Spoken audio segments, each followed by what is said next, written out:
deb nechta quyonxonangiz bor deyapsizlar. Quyonxonam bitta o'zi umumiy mana shu eshikdan kirganim, mana eshikdan kirganim. Mana bu yog'imizda bor quyonxona, bu yog'imizda bor quyonxona. Mana hozir endi suv idishlarni beramiz, yemlarni berib, mana kechki salqin. Mana bu yog'imiz to'g'risi ko'proq syomkamiz mana shu yoqda bo'ladi, katta bo'lganligi uchun. Mana bori shu. Keyin kredit masalasi. Iltimos, quyonga kredit olib boqsak bo'ladimi deyapsizlar. Yo'q, Allohdan chiroyli qilib so'ranglar. Kreditsiz qilsa ham bo'ladi. Ozginadan yig'asizlar, jonivorlar tez ko'payadi. Mana ko'ryapsizlarmi bolalar?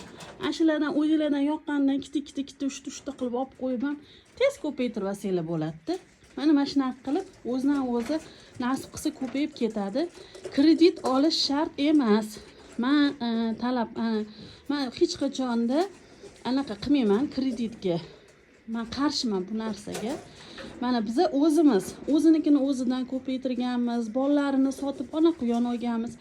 Men shunaqa qilib quyonxona kengaygan.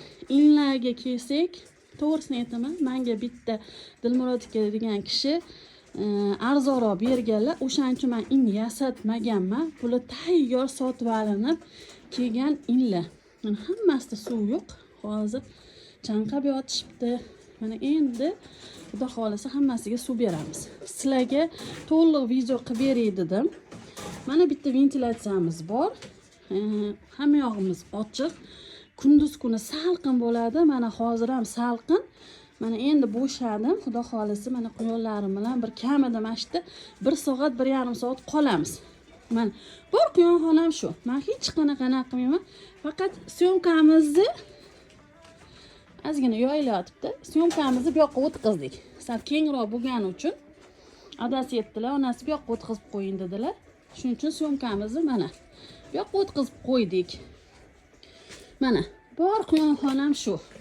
Menda nasib qilsa zo'r katelar bilan boqsanglar bo'ladi.